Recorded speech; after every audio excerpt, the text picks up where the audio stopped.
Hello, this is Niswander of the NOWMAN Show, and I'm here at Politicon in Pasadena this year. We just saw a Bernie Sanders panel with a lot of heated discussion, even feedback from the audience. It was pretty interesting.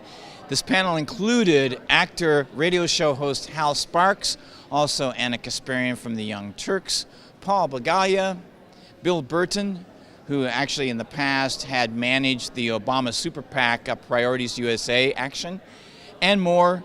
Lively crowd, lively event. We're going to cover some other events right now here at Politicon 2016. Right now! Hello, this is Niswander of the NOWMAN Show, and I'm here at Politicon with actor and radio show host and bon vivant, Hal Sparks. How are you, man? I'm spectacular, but I'll get better.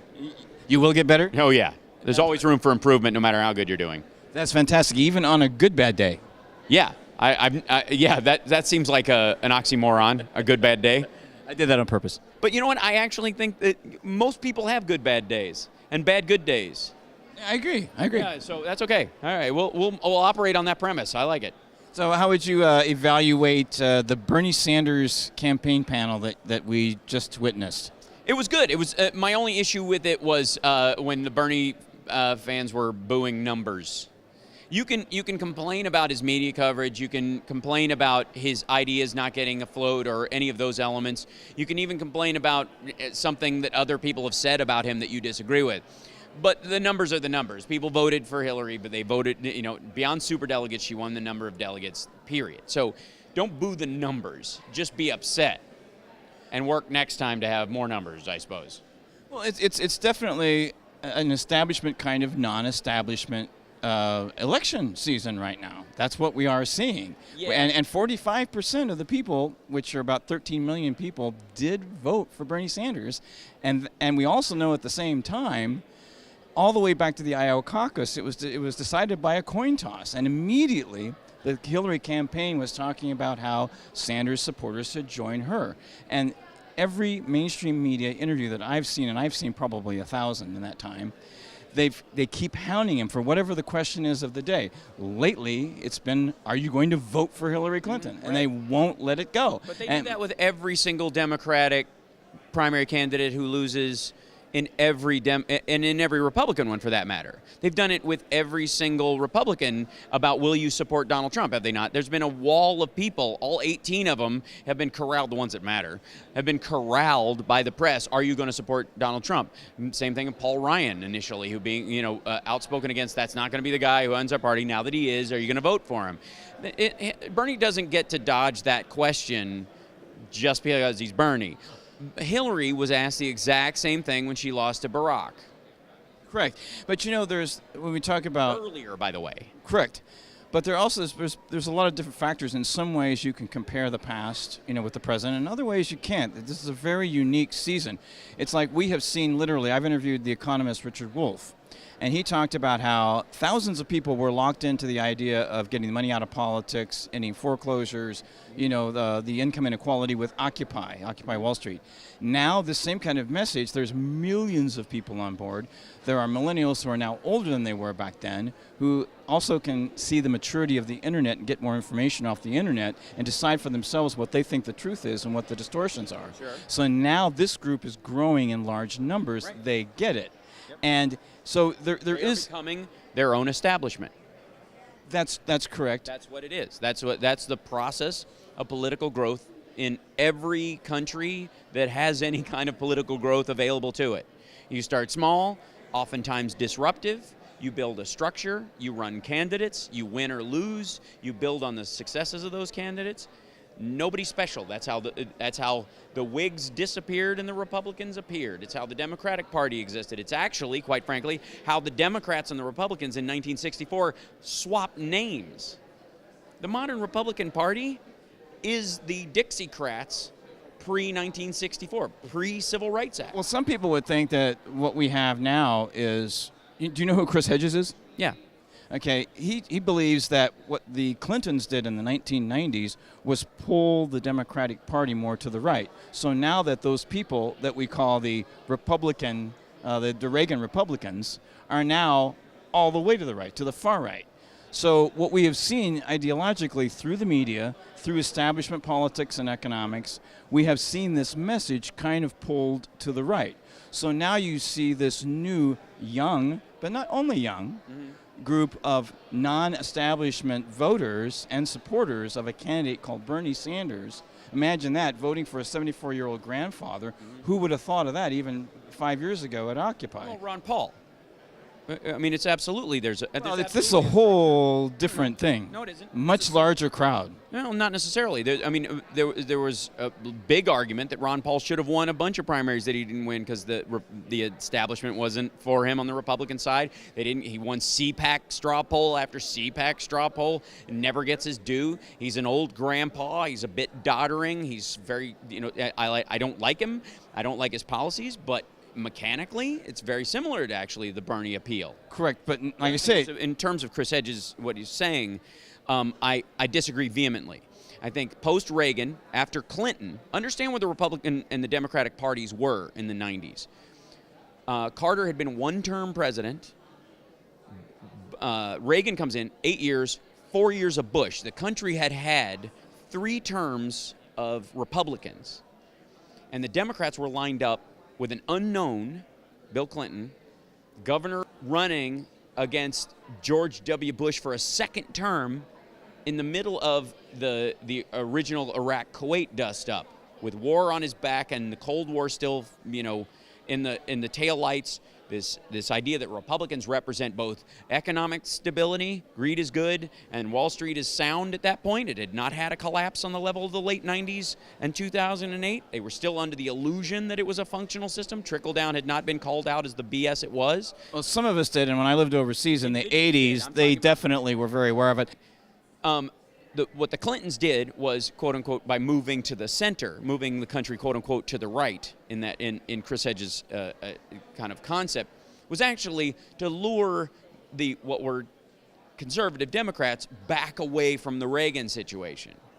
I think ended up doing it. He ended up getting elected for 2 cycles. It ended up, it kind of fits in with the idea of, people can get angry about don't ask, don't tell, but at the time it was mitigatory. The other option was, with who was controlling the House and the Senate, the other option was let people continue to get drummed out of the military and get thrown into jail.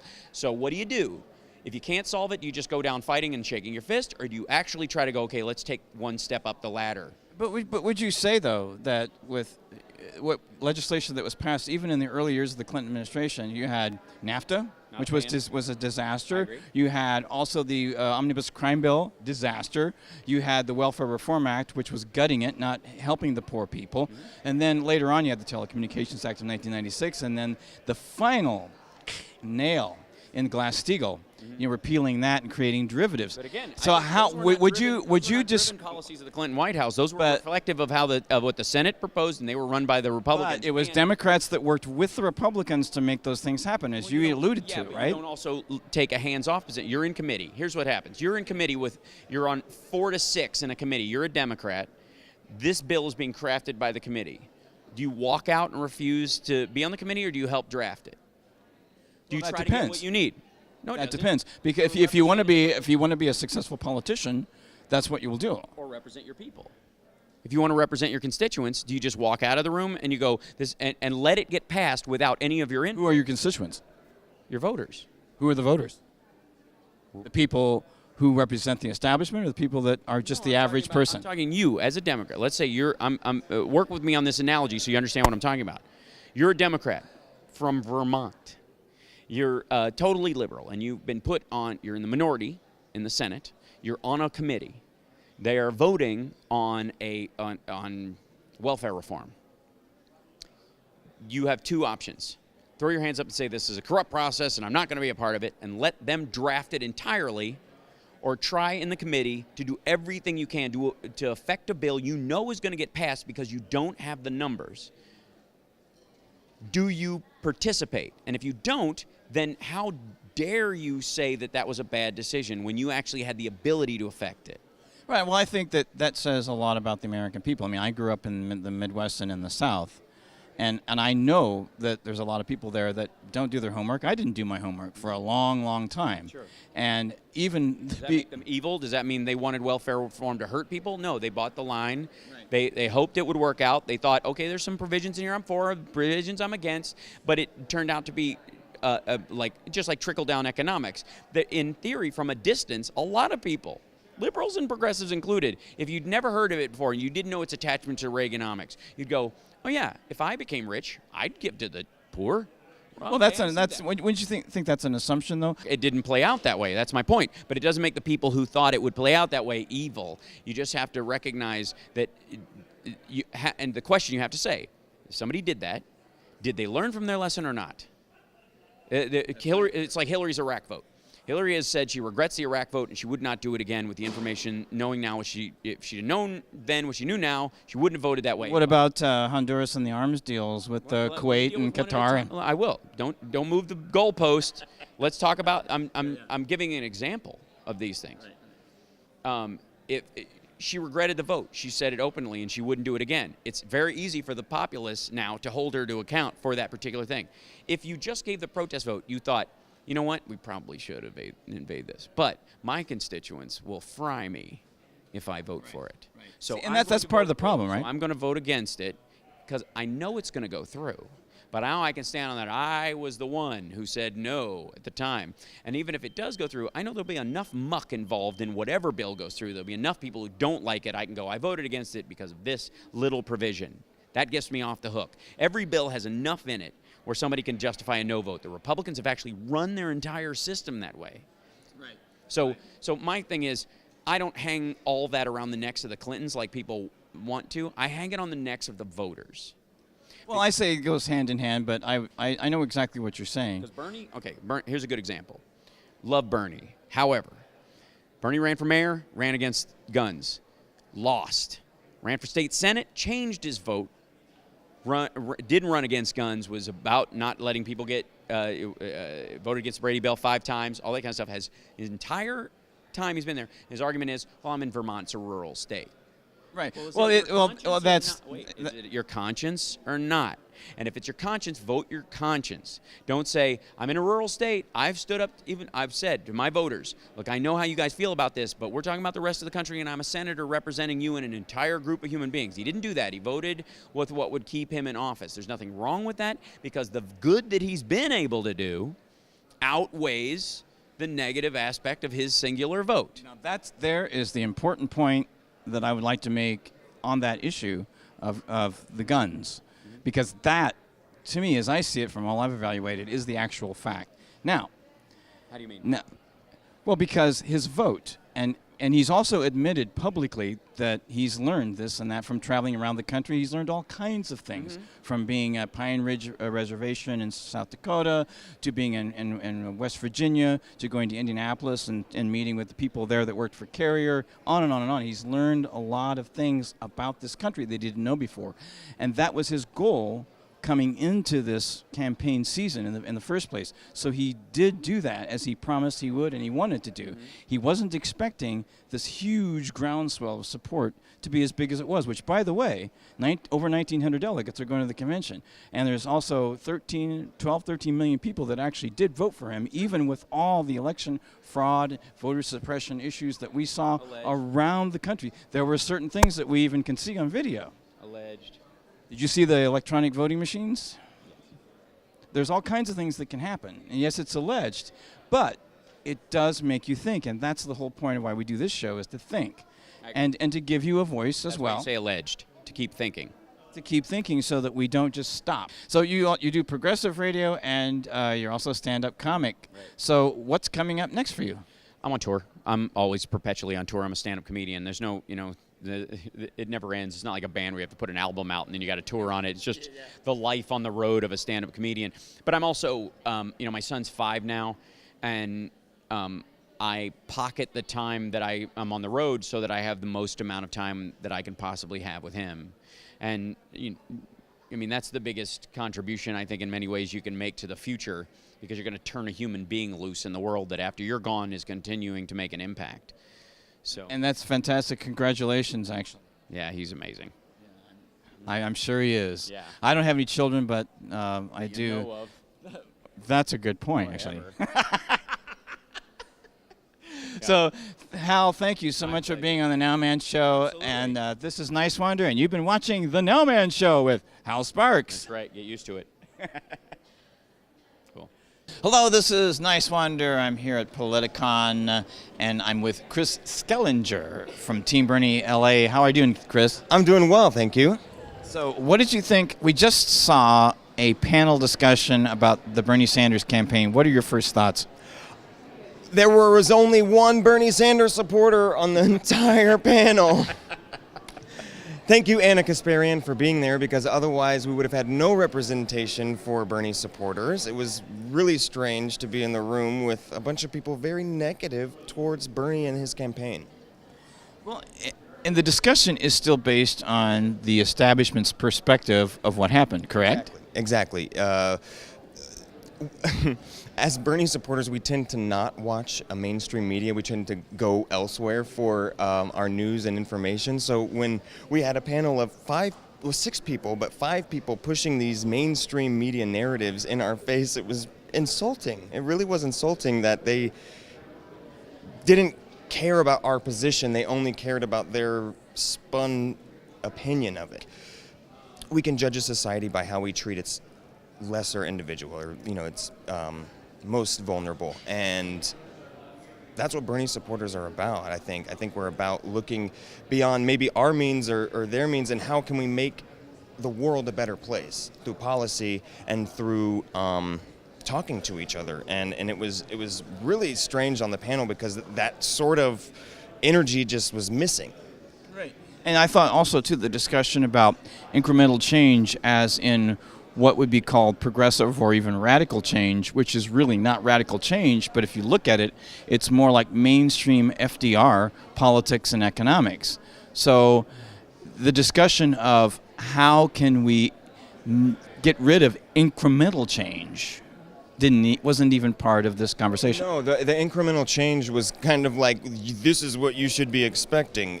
People didn't want a revolution. When I feel like people need a revolution in this country, even if they don't realize it, even if they haven't gone as deep as some of us have as to how we're being manipulated, who's doing the manipulation, and where we can get true information. It's so hard to find true information these days. And that panel was kind of under the assumption that everything's fine, the media's great, there's nothing going on. So thank you, Chris, for speaking to us and letting us be able to share a perspective, a millennial perspective, I may say, which, but there are many Millennial perspective. Yeah. But there are many older people who share that perspective. Absolutely. I think that this movement is a convergence of the suffrage movement, the women's rights movement, the civil rights movement, Occupy movement. It's a political revolution that we must have. And that panel was against the revolution. And to be on a Bernie panel, which his whole thing has been about the revolution, about this movement to get the money out of politics. The whole gamut of his campaign was all about this, and they were under the assumption that all of us Bernie supporters were just about Bernie. It's never been about Bernie. It's always been about the movement, period. That's correct, and a revolution happened in 1800 with an election, so why couldn't it happen now? It needs to. Thank you, Chris. This is Niswander. I'm with Chris Schellinger on the NOWMAN Show.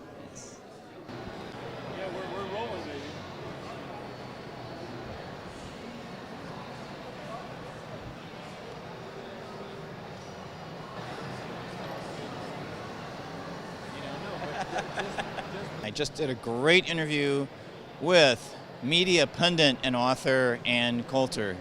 Hello, this is Niswander of the NOWMAN Show, and I'm here at Politicon with Ann Coulter. Ann, how are you today? Fantastic. How are you? I'm doing great as well. I got some questions about this election season for you. Okay, do you have any idea at all who Donald Trump might be picking as his vice presidential running mate? I have some suggestions. Oh, that'd be great. My number one suggestion is Chris Kobach. That's probably why you won't pick him. Most people draw a blank at that. He's the Secretary of State of Kansas. Harvard undergrad, Yale Law School, Oxford, young, attractive, tall, obviously brilliant. He wrote E-Verify, the law that allows employers to check within 2 seconds, am I employing an American? He wrote what was smeared, defamed, slandered as the Papers, Please law in Arizona, which, oh, by the way, was upheld by the Supreme Court. So he's very solid on the most important issue in this election, which is immigration. And incidentally, I wrote a book on Trump, just finished editing it the other night. It's coming out August 23rd. In Trump We Trust. Oh, wow, that's cool. So you will know a lot more about what I think about Trump when that book comes out. So what do you think? Do you think that Trump will make an impact on the Republicans keeping the House? It's interesting. Everyone's looking at this, I think, completely the wrong way. I was very confident Trump would get the nomination. I think he has an excellent chance of winning the presidency, but we'll see. Republicans, they all say, oh, it's going to be a landslide against Trump. He'll take down the down. No. It's not going to be a landslide against him. It may be that Democrats have brought in enough ringers now that no Republican can win nationally, that the country has become California. And okay, at least I'll know with Donald Trump. But what Trump is doing, as we've seen in primary after primary, is bringing out people who haven't voted for 20 or 30 years. He's getting Democrats just like Bernie Sanders is. Yes, he is getting Democrats to switch their registration to vote for him. And by the way, I think Trump gets the working class Bernie Sanders voters. He won't get the social justice warriors because they're idiot college kids. They'll do whatever they're told. But I think Trump picks up a portion of Sanders' vote. Now, by my idiot party, or what they think of as the party, it's the Trump party now. They've been left behind. If they keep attacking him, it could well be that Trump wins the presidential election, but Republicans lose the House and the Senate. Because people are just going to say, screw it, they don't support their own nominee. I'll vote for Trump and go home. That's right. Speaking of the election, who do you think will be the winner? As I say, that's why we have elections. I think Trump is more than 50% likely to win, but that still leaves a big possibility that he doesn't. I really think he's an incredibly appealing candidate, which is why the media is going crazy. He's not frightening to swing voters. He's not frightening to soccer moms. He doesn't have religious ecstasies on stage. That's right. He doesn't speak in tongues. He is going after Wall Street. He is going after the hedge fund managers.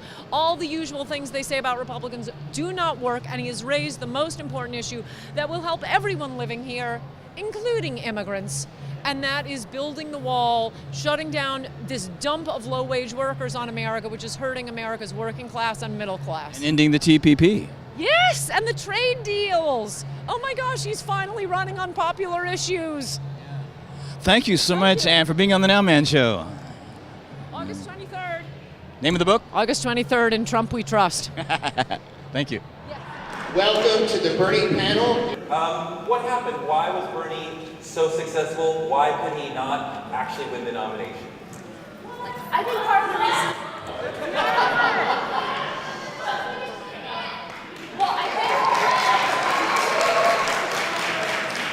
think a lot of the excitement that you're seeing surrounding Bernie, not just in the election, but also obviously in this crowd, is because he managed to give a voice to those who felt disenfranchised in the country, that felt frustrated by a corrupt political system that we're all dealing with income inequality, with student loan debt, all these issues that politicians use as talking points during their campaigns, but don't actually follow through on when they get elected.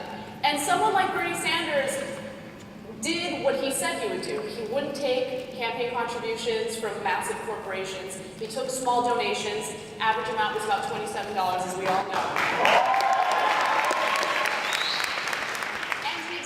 I think he did really well in his campaign, but as we know from leaked documents and the way some things turned out during the primaries, it was very clear that there was a huge establishment that wasn't backing him up. The establishment, the DNC, had already decided who their candidate was, and there were a number of strategies that were implemented throughout the process that I think worked against him. But the people have spoken. They want change. They want our system to change. And I think as long as we continue fighting it, we can do it. Well, what do you think about And I want to deal actually with the young lady's point about the media shaping this decision. Do you think that? Let's focus on folks on the left who are talking to folks on the left through television. Let's have 6 people in media discuss. Did those of us in media make this decision for the electorate or not? All right. I think that the way the media covered Bernie Sanders' campaign from the beginning definitely did impact the way people voted. Whether the media knowingly did it or unknowingly did it, it's clear. I mean, the fact that the Associated Press and NBC... Does it matter, as a professional journalist, does it matter that we're talking about conscious bias or unconscious bias? It absolutely does matter, but it's difficult for me to sit here and say, oh, they absolutely 100% knew what they were doing. Look, the establishment media, the traditional media, loves one thing, and that's access to the establishment, okay? Established politicians, people like Hillary Clinton, people like Donald Trump, which is why Donald Trump is able to call into CNN whenever he wants, and he doesn't actually have to show up. He gets to say what he wants to say without going unchallenged.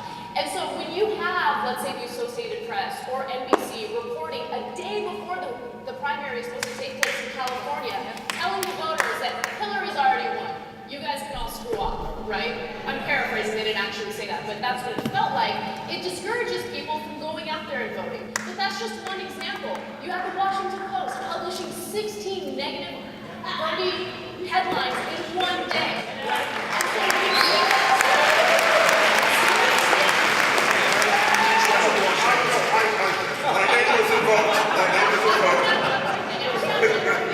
There's a reason why Bernie Sanders has so many young supporters, because there's a big difference between how older voters consume their news and younger voters consume their news.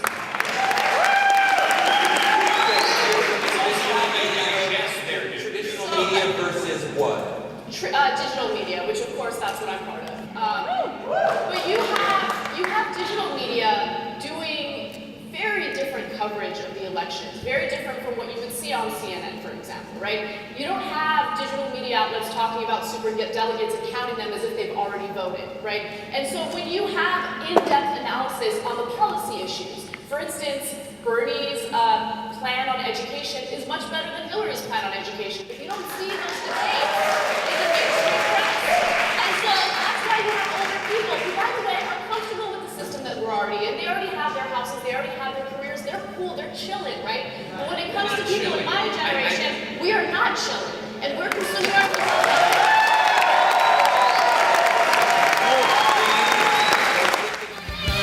There's another poor man who lives down the street who doesn't have the money for new shoes on his feet.